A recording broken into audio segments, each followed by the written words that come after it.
Salut les Levimansistes. Aujourd'hui, on va parler Notion et on va parler mise en place dans Notion d'un système Levi-Mensa. Pourquoi je fais ça? Simplement parce qu'il n'y a pas si longtemps, il y a quelqu'un qui m'a dit tiens Romain, toi qui connaissais bien GTD, qui connais bien GTD, parce que quand même 15 ans de GTD ça s'en va pas comme ça, j'ai trouvé un truc sur Notion, il y a plein de templates, est-ce que tu peux regarder, me conseiller, me dire lequel est le mieux? Alors je suis allé voir et en fait ce que j'ai vu c'était juste une cata. C'est un peu comme si tous ces systèmes GTD, les gars, n'avaient pas vraiment compris ce que c'était que GTD. Je veux dire, l'essence même, la base de la base, tout ce qui tourne autour de la prochaine action. Alors, il y a des trucs super complets, et puis il y a des trucs qui sont un peu moins. Et sur cette partie-là, la partie des prochaines actions, où il y a beaucoup de similarités avec Levi-Mensa, je vais vous montrer comment on peut créer finalement un système Levi-Mensa tout simple, le plus simple possible, dans Notion, que vous pourrez toujours complexifier. Parce que Notion est un super outil, mais il a le danger de tous les outils très versatiles, c'est que ça peut vite devenir une usine à n'importe quoi. Donc je vais vous montrer comment créer un système Levi-Mensa simple avec Notion. Et pour ceux qui sont encore à GTD, vous pourrez toujours l'utiliser pour ça. On y va? C'est parti. Donc tout ça a commencé en faisant une recherche parce qu'on m'avait demandé sur GTD comment on fait dans Notion. Du coup je suis allé voir pas mal de trucs. Hein, il y en a pas, ça serait bien d'avoir le bon nom de la méthode, enfin c'est peut-être une question de droit, je ne sais pas. Encore qu'il y a GTD, donc ça doit pas être ça. Il y a pas mal de trucs qui ont l'air plutôt bien. Je suis même allé voir les vidéos, un peu ce que ça racontait, voilà. Et finalement, très vite, mais hyper rapidement, je suis tombé sur des trucs où je me suis dit, mais c'est pas possible. Ils ont juste pas capté. Ils ont juste pas capté l'intérêt du système. Alors, ce qu'on voit souvent, c'est que les gens essayent de un peu tout mettre dedans. Pourquoi pas? Je sais que c'est hyper tentant de se dire, j'ai trouvé un outil, je peux mettre toute ma life dedans, c'est super, tout est là. L'expérience m'a montré qu'il y a peu de chances que ça tienne vraiment sur le long terme, parce que ma vie, simplement, elle n'est pas faite dans un seul endroit. Ma vie, elle est dans plein d'endroits différents. Et encore mieux pour Levi-Mensa. Donc là, si on prend ça, on voit que, pour ceux qui se rappellent GTD, il y a vision, direction, collecter, planifier. Donc apparemment, il y a à la fois du côté des étapes, de quoi mettre des références, tout ça. Bon. Encore une fois, je suis pas fan de tout mettre au même endroit, mais Notion permet. Donc, on peut essayer. Pourquoi pas? C'est tentant. Et puis, on va commencer à regarder un peu. Et alors déjà, je commençais à voir les dates fixes et tout. Je me dis, attention, qu'est-ce que ça raconte? Et là, j'arrive, je vois les tâches. Ok, tâches, projet, calendrier. Je suis un peu méfiant. Un jour peut-être délégué. Ok, ça a l'air intéressant. Peut-être qu'il y a une histoire où on clarifie depuis l'inbox. Donc la personne met l'inbox directement dans Notion et puis il va clarifier à partir de là. Ouais, moi je trouve ça dangereux, mais pourquoi pas? Et là, j'arrive sur les tâches et je vois quoi? Je vois une échéance. Je vois priorité qui est en premier, alors que la priorité dans GTD c'est en dernier. Je vois un statut à faire en attente. Bon, à limite, s'il y a que ces deux-là, je veux bien. Et les contextes qui ont l'air d'être là. Bon, les zones d'attention, ok, pourquoi pas, c'est relié, ça c'est pas mal. Mais ça déjà, je me dis non, on n'y est pas.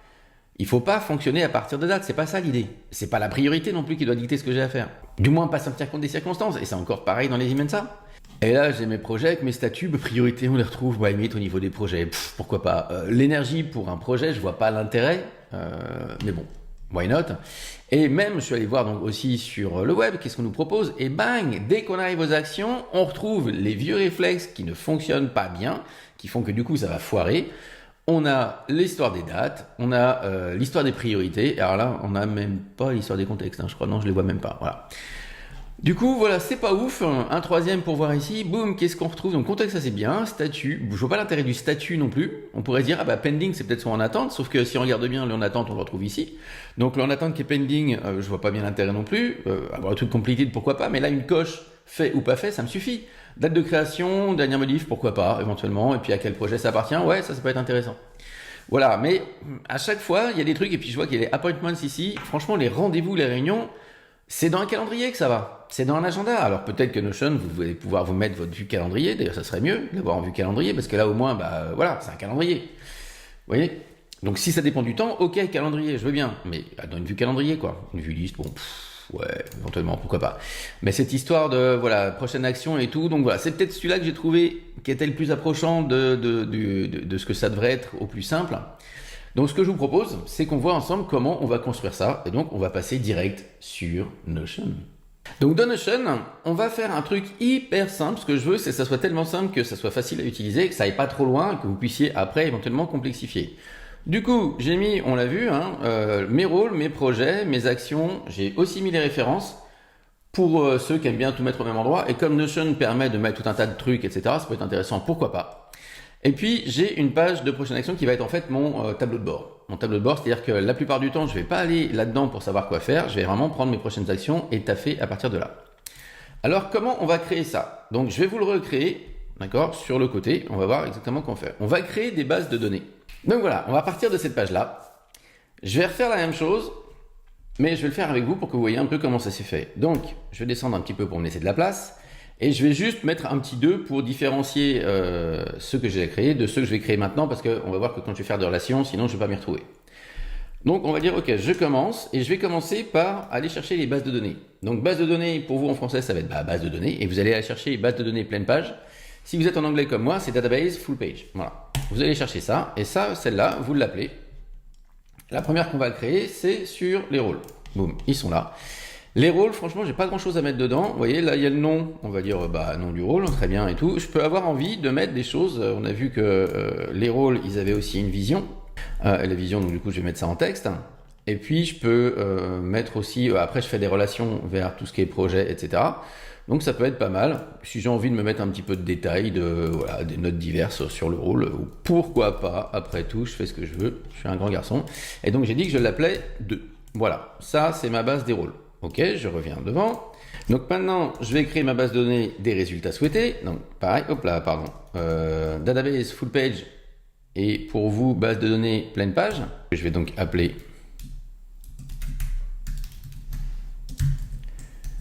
résultat 2, ok, pour pas confondre avec le premier. Et là, donc je vais changer ça pour mettre le nom évidemment. Je peux m'ajouter des petites choses comme le statut par exemple, qui est souvent prédéfini déjà dans Notion, donc pourquoi pas. Je pourrais avoir envie de le changer, là, pardon, avec un T en français. On voit que Notion a déjà mis des trucs, no started, tout ça, donc pourquoi pas, je pourrais le changer après si j'ai envie. On essaye de pas mettre de date, mais je sais que vous aimez bien, donc hop, on va mettre un champ date pour se dire, eh ben écoute, s'il faut, voilà. Mais on va pas l'appeler date, on va l'appeler chronologie. Hop, comme ça change un peu les choses. On met une petite friction ici, je pourrais m'en servir si j'ai envie de faire des Gantt ou des rétroplanning à certains moments, mais globalement, je vais pas aller beaucoup plus loin que ça ici. Maintenant, je retourne là-dedans, donc je vais aller créer ma table pour les actions. Toujours la même blague. Vue pour vous, database full page pour moi, je vais y arriver, blum. Celle-là, je vais l'appeler action 2, parce que comme ça, on est un peu cohérent avec ce qu'on raconte. Et là, je vais aller me mettre un petit peu plus de choses. Donc, j'ai le nom de ma prochaine action. Je vais lui ajouter une coche qui est importante, qui est fait ou pas. Ok, et ça, je vais mettre une checkbox. Comme ça va être tout simple. Si c'est fait, très simple, j'aurai juste à cocher. Et puis si c'est pas fait, ma foi, ça apparaîtra. Ça me permettra de filtrer après mes bases et de ne pas voir les tâches que j'ai déjà faites qui ne sont pas forcément intéressantes. Et là, évidemment, je vais ajouter mes listes concrètes. Donc mes listes concrètes, ça va être un single select. Ok, donc là, je vais appeler ça, hop, mes listes concrètes. Plouf. Et puis, je vais les créer ici. Donc, non, pardon, je vais les créer ici. Donc, je vais dire par exemple la liste d'appels. Il y a aussi les emails à écrire. Il y a aussi concentration. Il y a aussi HS. J'ai aussi vite fait. Voilà, j'ai une liste pour Jean-Paul. Allez hop. Voilà, je pourrais en avoir une autre sur site. Si jamais j'ai différents sites, etc. Pourquoi pas. Voilà. Donc, j'ai mes listes concrètes qui sont là, qui vont me servir donc à affecter à chacune des actions une liste. La date d'échéance, je ne vais pas en mettre puisque j'ai le choix justement de ne pas le faire, donc je vais essayer d'être un petit peu sympa avec moi-même et de ne pas m'ajouter des fausses dates. Par contre, ici, maintenant, on va ajouter une relation, c'est-à-dire qu'on va mettre en relation les actions avec leur projet. Donc, je vais ajouter une relation tout simple. Je vais aller chercher résultat 2 qui doit être quelque part. Résultat 2, voilà, il est là, parce que résultat 1, c'est celui de l'autre base, donc je ne vais pas me gourer. Hop, résultat 2. Je fais attention à cocher la relation qui va dans les deux sens. Ça me dit juste que dans ma table action 2, je vais avoir un truc qui va s'appeler relation résultat 2, pardon, qui me permet de savoir à quel résultat c'est fait. Et puis, dans la table des résultats, j'aurai une colonne action avec toutes les actions qui appartiennent à ce résultat. Voilà. Et ça va dans les deux sens. Super. Maintenant que j'ai créé ces deux bases, je peux retourner dans mes rôles. J'aurais pu faire dans l'autre sens, mais je me suis dit que c'était bien de prendre le même rôle que vous connaissez déjà pour les Vimensa, le même sens, je veux dire. Et maintenant, je peux aller créer mes relations. Donc vous avez compris, on va chercher la relation, je vais chercher une relation vers mes... décidément, il ne veut pas l'afficher celui-là. Mes résultats 2, plouf. Pareil, dans les deux sens. Et puis, pourquoi pas, une relation vers les actions aussi. Pourquoi? Parce que des fois, j'ai des actions qui, juste, je les ai à faire parce que j'ai le rôle de ça, mais il n'y a pas de résultat à atteindre plus grand que ça. Donc on va aller chercher les actions de aussi, qui sont là, vlan, le two-way aussi, et voilà, voilà. Donc là maintenant, j'ai ma table, enfin, ma base de données pardon, pour les rôles, j'ai ma base de données pour les projets, j'ai ma base de données pour les actions. Ma base des rôles est reliée avec ma base des résultats et des actions. Donc ce qui veut dire que ma base de résultats est aussi liée avec ma base de rôles. Ma base de résultats est aussi liée avec mes actions, et mes actions sont aussi liées à mes rôles. Les gens vont se parler comme il faut. J'ai pas besoin d'un truc plus compliqué que ça. Si j'ai envie, parce que pourquoi pas, je me dis, mais oui, mais on peut mettre plein de trucs dans Notion, j'ai envie d'avoir aussi mes références là-dedans, ok. Eh ben, on va se faire, allez, la même, on va aller chercher une database full page, et on va dire que ça va être mes références, ressources, archives, etc., etc. Ça va me servir en gros de cerveau externe, disons de disque dur externe plutôt que cerveau externe, parce que le cerveau il va réfléchir, le disque dur ne réfléchit pas, et les données elles ne réfléchissent pas. Et là franchement je peux mettre des trucs, hein. Là je peux mettre, je sais pas, je peux mettre des thèmes, si j'ai envie. Je peux mettre des tags, des étiquettes. Pourquoi pas, en single select aussi. Et encore une fois, c'est à vous de voir comment vous avez envie de qualifier votre truc. Je peux même lui dire, tiens, tu vas mettre des fichiers attachés si j'ai envie. Vous voyez, vraiment comme là, c'est de la référence, on peut mettre des tonnes de trucs, on peut même mettre des URL aussi si on a envie. Je peux même, si j'ai envie, faire une relation vers les rôles. Pourquoi? Pour vous dire que, bah écoute, ces références, en fait, elles sont en rapport avec tel ou tel rôle, genre, je sais pas, dans mon rôle de parent, je peux avoir envie d'avoir un lien direct vers ma référence qui va être le numéro de l'école ou du collège ou du lycée. Bah, par exemple. Alors après, ce qui est sympa quand même, comme on est en train de jouer avec des bases de données relationnelles, c'est de se dire, mais ça pourrait être sympa si j'avais dans mes projets toutes les actions qui sont liées au projet. Ce que je pourrais avoir avec une certaine vue, avec la vue de projet, mais d'une manière qui ne va pas être pratique. C'est-à-dire que si je lis là et que je commence à mettre toutes mes actions là-dedans, en fait, j'aurai les actions du projet qui vont être ici, ça va pas être hyper lisible. Il y a un moyen de faire qui est vachement plus sympa, c'est de se dire, ok, je vais me faire un modèle de résultat. Okay, donc pour faire un modèle, on va ici et on voit que je peux créer un new template que je vais appeler un modèle de résultat. Et ce modèle de résultat, maintenant, en fait, oh pardon, j'ai oublié de le modifier.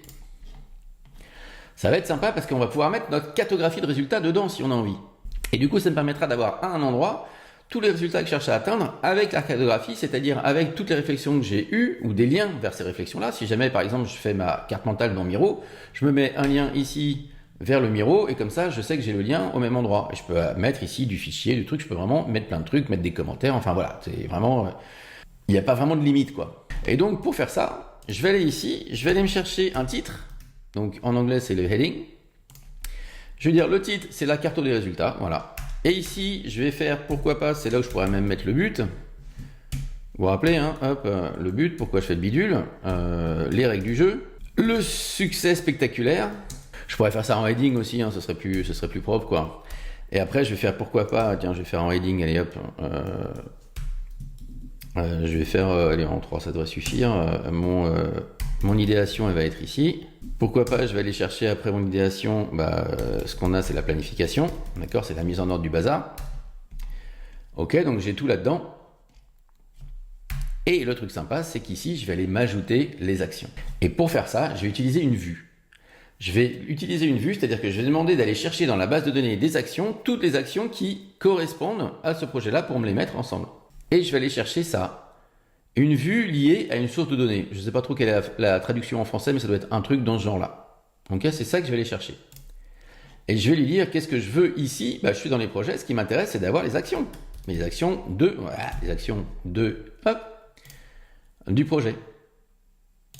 Mais si je fais ça, je vais me retrouver ici avec toutes les actions, même celles qui n'appartiennent pas au projet. Donc évidemment, ça ne m'intéresse pas. Je vais les filtrer. Et je vais les filtrer sur les résultats.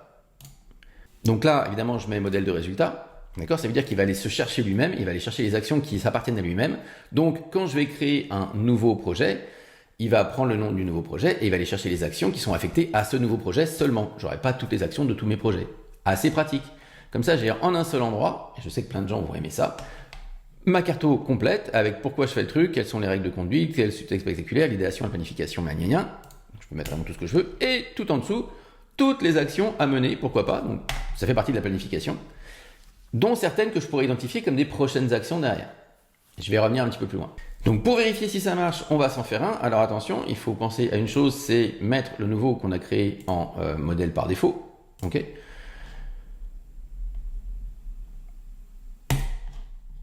Voilà. L'autre, on peut carrément le virer si on peut, mais on n'a pas l'air de pouvoir. Maintenant, en tout cas, celui-là, il est par défaut. Ce qui fait que si je clique là-dessus, il me crée mon modèle de résultat et vous voyez qu'il me ressort tout ce que j'avais mis. J'ai juste à remplir mon bidule. Voilà, c'est pré-rempli, c'est nickel. Si vous travaillez avec Cloud Cowork en plus, qui fait voilà, l'IA, etc., vous pouvez très bien dire à l'IA, allez, tu fais mon résultat, tu vas dans Notion et tu remplis le bidule et Cowork va travailler pour vous. Même si cette partie-là, bon, moi je trouve que c'est assez fun de la faire et je suis pas sûr que l'IA puisse encore très très bien la faire, mais je pense que pour certains projets, il pourrait très bien le faire. Voilà, et j'aurai mes actions qui vont être reliées là-dessus, c'est parfait. Hop, ça du coup, je vais le virer. Toi je te renomme, ça serait par exemple mon résultat, j'ai atteint mon premier résultat, vous voyez, je le mets en forme de résultat atteint, plouf, et si je rouvre, voilà, j'ai tout ici. Ok, donc voilà. Mettons maintenant que je commence à jouer un peu avec le bidule, donc j'ai mes rôles, j'ai mes résultats, j'ai mes machins, donc je vais prendre un rôle, je vais prendre n'importe quoi, tiens je vais dire allez papa, plouf, j'ai mon rôle de papa, donc j'ai ma vision de papa, j'ai des notes sur papa, etc. Et papa, il a un projet en ce moment, je pourrais très bien le créer d'ailleurs d'ici le projet. Normalement comme j'ai mis en défaut, il va me sortir le bon modèle de projet, et je vais dire que bah, c'est par exemple, je sais pas moi, j'ai, hop, appris à Tim à se servir de Logic Pro de base. Voilà, c'est mon projet. Il n'existe pas, donc il va me dire ah ce truc-là n'existe pas. Est-ce que tu veux oui, allez, je veux bien le créer. Et ça y est. Voilà. Et normalement, si je vais là-dedans, et vous voyez qu'il me sort effectivement avec le bon modèle. Et donc je pourrais dire ici, bah voilà, pourquoi je veux faire ça, quelles sont les règles du jeu, c'est quoi le succès spectaculaire, comment je vais faire, comment je vais m'y prendre, qu'est-ce que je fais avant quoi, et puis je vais avoir mes différentes actions. Je pourrais très bien créer les actions ici. Alors pas là évidemment, là, mais faire, voilà. Je vais dire action prochaine action, alors un truc un peu cohérent, montrer à Tim les fonctions éditeur de Logic. Voilà, dans quelle liste concrète je vais faire ça? Bah ma foi, je peux besoin d'être concentré, je peux besoin que ce soit vite fait, c'est même peut-être un truc à faire, bah tu vois, elle n'existe pas, on va dire à la maison, plouf. On voit que c'est bien relié au projet, mais ça c'est normal, c'était bien là déjà, voilà. Ok, donc là j'ai créé une action comme ça, et si je vais vérifier, normalement je dois pouvoir retrouver le bidule partout. Alors, elle n'est pas liée, l'action, au rôle, parce que ce qui va lier ici, c'est uniquement les actions qui n'ont pas de résultat à atteindre. Mais on voit que si je retourne là-dedans, que je vais dans mes résultats, j'ai mon projet ici, j'ai bien l'action qui est bien dans le rôle de papa. Pour le coup, ici, c'est relié, mais ça, c'est normal, puisque le résultat, lui, il est bien relié à son rôle. J'ai bien l'action ici. Ok. Et si je vais, hop, je voulais juste regarder dans mes actions de maintenant, j'ai bien une prochaine action qui est de montrer à Tim, machin, à la maison, comment se servir, les fonctions d'édition. Voilà, ça, c'est ma première action. Faite ou pas faite, etc. Voilà, là pour le moment, j'ai pas de filtre, donc je vois juste que c'est fait ou pas fait, etc. Ok? Donc on voit que le truc fonctionne. Les machins se parlent. Mais ce qui va m'intéresser maintenant, c'est d'avoir une vue de toutes mes prochaines actions, indépendamment des projets auxquels elles appartiennent, et puis de pouvoir les filtrer selon mes listes. Puisque c'est quand même l'essence du travail par liste concrète, par opportunité. Donc pour faire ça, on va laisser créer une page. Toute simple cette fois-ci, c'est pas une base de données, on va juste une page normale. Ok, plouf. Je vais l'appeler prochaines actions 2, encore une fois pour pas me mélanger avec ce que j'ai fait tout à l'heure. Je pourrais l'appeler tout doux, je pourrais l'appeler comme on veut. Hein. Et dans cette page, je vais simplement ajouter une vue liée à une base de données. Ok, plouf. Donc vous reconnaissez un truc, on l'a déjà fait tout à l'heure pour les projets. Je vais aller choisir ma base de données. Et donc ici, ça va être des actions 2. Je vais mettre ça en page pleine parce que c'est quand même plus sympa à voir. Et maintenant que c'est en page pleine, je vais pouvoir créer mes différents filtres. Alors, à savoir que je pourrais très bien aussi mettre différentes vues. Je peux choisir une vue Kanban pour ceux qui préfèrent. Il y a des gens qui préfèrent avoir une vue comme ça avec tout dedans, un peu à la Google Task. Et puis il y a des gens qui préfèrent l'avoir en tableau. Donc à ce moment-là, moi je vais garder en tableau parce que ça va être plus lisible. C'est plus facile de voir si tout marche bien du premier coup. Donc je vais laisser en table. Et c'est ici que les Athéniens s'atteignirent. Déjà, de base, je vais mettre un filtre qui est que je ne veux pas voir les choses qui sont faites. Donc je veux qu'il m'affiche uniquement ce qui n'est pas fait. Donc ce qui est unchecked, ce qui n'est pas coché. Ok ? Donc on voit que si tout d'un coup je coche ce truc-là comme fait, boum, il disparaît. C'est parfait. Alors évidemment, il faut que je retourne maintenant dans mon résultat pour la décocher. Viens là, toi. et je la décoche et je retourne ici. Voilà, donc je retourne dans mes prochaines actions 2 qui est... Alors je le sépare un peu du reste, ouais, c'est vrai, c'est une bonne idée quand même. En même temps, on reconnaît qu'il est différent. Voilà, mon tableau de bord. Donc je la retrouve puisqu'elle est décochée. Et là, je vais me faire une vue avec des onglets. Donc je vais m'ajouter par exemple, ici je vais filtrer par liste concrète et je vais dire que je veux que ça soit uniquement concentration. Et donc là j'ai une vue qui est, je veux que tu m'affiches en gros tout ce qui est concentration et qui n'est pas fait. Donc là il n'y en a pas puisqu'il n'y en avait pas dans la liste concentration. Et ça c'est une vue et je vais dupliquer cette vue et je vais faire autant de vues que j'ai de listes. Donc je me retrouve avec celle-là qui est sur les listes concrètes et celle-là je vais changer, je vais dire celle-là je veux pas qu'elle soit sur les listes concrètes, je veux qu'elle soit sur les appels. Ok. Donc ma première vue, je vais la renommer. Je vais dire ça c'est concentration. La deuxième évidemment je la renomme aussi. Je sais plus ce que j'ai mis la deuxième déjà, c'est sûr. Les appels, voilà. Donc je vais la renommer. Celle-là je vais l'appeler appel. Et ainsi de suite. Je clique dessus, je duplique. Celle-là elle va s'appeler email à écrire ou email tout court pour faire plus court, mais enfin vous avez l'idée. Et ensuite évidemment je vais bien me rappeler d'aller changer le filtre pour que ce ne soit pas les appels mais les emails, hop, et ainsi de suite. Ok. Et vous allez vous retrouver avec finalement toutes vos listes ici. Et donc maintenant vous avez votre tableau de bord que vous allez pouvoir appeler suivant vos listes. Et si vous voulez éviter de manipuler vos listes par erreur, vous avez juste à cliquer ici après pour que ça disparaisse. Voilà, c'est carré. Vous avez maintenant un système ultra léger, ultra efficient pour les Vimensa ou pour GTD d'ailleurs. Sur cette partie-là, ça va fonctionner pareil. Et vous vous rappelez, après, on avait dit sur le stockage. Donc, je reviens sur cette histoire de référence. Normalement, on vous dit référence, ressources, archives, tout ça, ça concerne mon taf en général, ce que j'ai à faire en général, mais pas forcément un projet en particulier. Ça, on va plutôt utiliser les encours. Il se trouve que ici, comme on peut fonctionner en mode base de données, on va tout mettre au même endroit. On va tout mettre au même endroit et on va les différencier une pièce suivant qu'elle appartient à un projet ou pas.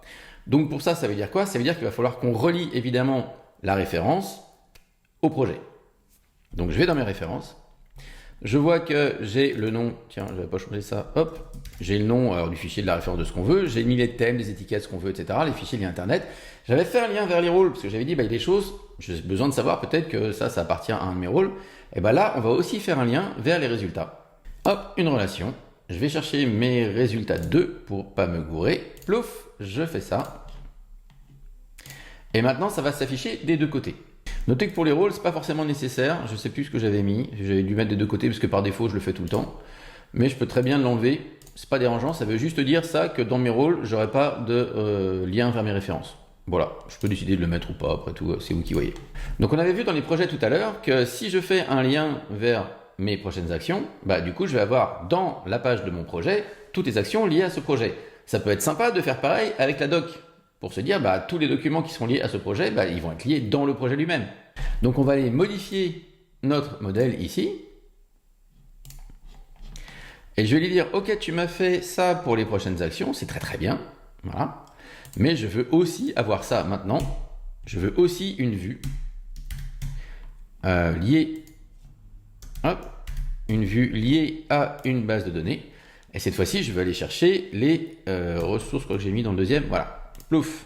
Et je vais aller me rajouter ici aussi un filtre, histoire de ne pas me retrouver avec toutes les ressources qui appartiennent à tout et n'importe quoi uniquement dans ma page de résultats. Moi, dans cette page de résultats, je veux que les pièces qui appartiennent à ce résultat-là. Donc, je vais les filtrer sur les résultats. Et je vais lui dire le modèle de résultat. Voilà, je veux que tu me filtres ça là-dessus. Et maintenant, il va m'afficher toutes mes prochaines actions et aussi toute ma doc qui appartient à ce résultat à atteindre. C'est pas pratique ça? C'est génial. Donc j'ai mon tableau de bord des prochaines actions, très bien. Ça peut être intéressant de me faire un tableau de bord des références. Donc là pareil, tableau de bord, on va se créer une page bibliothèque. On va ajouter une vue vers les références. On va la mettre là aussi en page pleine, ça sera plus sympa. Donc on voit que j'ai là le lien avec tout ce que je veux. Si je veux ne voir que mes références, je vais me mettre un filtre, c'est-à-dire pas les choses qui sont en lien avec des dossiers en cours. D'accord? Je veux juste mes références ici. Je veux pas avoir les en cours. Je vais mettre un filtre. Je vais mettre un filtre sur les résultats. Je vais aller chercher le résultat et vide. Comme ça, si jamais j'ai une pièce documentaire qui n'est pas liée à un résultat, elle va apparaître. Et si c'est lié à un résultat, elle n'apparaîtra pas. Ce qui fait que je ne vais pas avoir mes références polluées par mes encours. Mes encours vont être liés à mes résultats. Donc dans ma page de résultats à atteindre, j'ai toutes les pièces qui appartiennent à ça, mais elles n'apparaissent pas dans ma bibliothèque de références. Comme ça, c'est pas pollué. Et la beauté du truc, c'est que si tout d'un coup j'ai atteint mon résultat, là, que j'ai fini mon projet, j'ai atteint mon résultat, la pièce finalement qui me servait pour ce truc-là, je me dis, elle va être bien utile pour le reste. J'ai envie d'en faire une référence, j'ai juste à la délier et paf, elle va apparaître dans mes références. Donc après, il y a plusieurs manières d'attaquer le truc. Je peux décider soit d'attaquer par les rôles, de rentrer tous mes rôles ici. Une fois que j'ai rentré tous mes rôles, ce qui est plutôt sympa, je vais aller dans mes résultats. Là, je vais mettre mes résultats du moment, je peux les relier à leur rôle, pourquoi pas, c'est fait une fois pour toutes, je vais pas le faire 15 fois, ça me permet d'être sûr que vraiment, vous voyez, vous rappelez le PMR, PMP, pas mon rôle, pas mon problème, là, au moins c'est clair, si jamais je peux pas identifier le rôle, c'est qu'il faut que le machin dégage. Et je peux décider d'attaquer ça là-dedans en disant, ok, je vais faire toute ma carto ici, poc, poc, poc, poc, poc, poc, poc, je mets mes prochaines actions, je peux les mettre ici les unes à la suite des autres, je peux tout faire dans cette page-là si j'ai envie, d'accord? Et le truc, ce qui va se passer aussi, que je n'avais pas mentionné, c'est que je vais me servir évidemment des tags de liste concrète pour identifier mes prochaines actions. C'est-à-dire que je peux très bien me dire pour un projet, je mets toute la palanquée d'actions qu'il faudra faire, que j'imagine qu'à un moment il faudra faire, etc. Je me trouve la toute prochaine action, et elle, je lui ajoute une liste. Et si je lui ajoute une liste, elle va apparaître après dans mon tableau de bord ici. D'accord? Celles qui n'ont pas de liste n'apparaîtront pas. Tout simplement parce que tous mes onglets ici sont des onglets à liste. Ce qui me permet d'avoir dans un projet tout un tas de trucs et uniquement sélectionner la prochaine action qui va apparaître là-dedans. Et ensuite, je peux très bien retourner dans mon projet et me dire, tiens, j'ai checké ça, donc du coup, je l'ai fait, ça disparaît. Ça apparaîtra plus dans mon tableau de bord des prochaines actions. Je regarde ce que j'ai d'autre comme action, j'identifie la prochaine action suivante, je lui ajoute sa liste, boum, magie, elle apparaît dans mon tableau des prochaines actions. La vie va, je tombe sur des documents, je me dis tiens, ce truc-là c'est utile. En plus, le fait d'avoir fait ça, c'est que ça me permet d'utiliser maintenant le web clipper de Notion, quand je me balade sur le web ou quoi, et d'ajouter facilement de la doc, n'importe quoi qui m'intéresse à ma base de ressources. Du coup, ça sera une référence, ça appartient à un projet, pas de problème, je le lie à son projet. Il sort de mes références, il est lié à mon projet, je le retrouve dans mon projet. Voilà, je pense que là, vous avez un système robuste, hyper efficient, hyper simple, qui devrait vous permettre d'aller assez loin, juste avec Notion, sans mélanger tout et n'importe quoi, et sans les aberrations qu'on voit de date, de priorité, de machin, etc., qui n'ont rien à faire dans les Vimensa, non plus d'ailleurs que dans GTD. Donc si vous êtes encore à GTD, voilà, ce truc-là devrait vous aider un peu plus que ce que vous trouvez ailleurs. J'ai presque envie d'en faire un template que je vais mettre payant sur les templates de Notion. Je sais pas, vous en pensez quoi? Allez, c'est fini pour aujourd'hui. N'hésitez pas à vous abonner, à liker, à partager ça tout autour de vous. Et puis, on se retrouve la semaine prochaine. Et d'ici là, gardez l'esprit léger. Salut!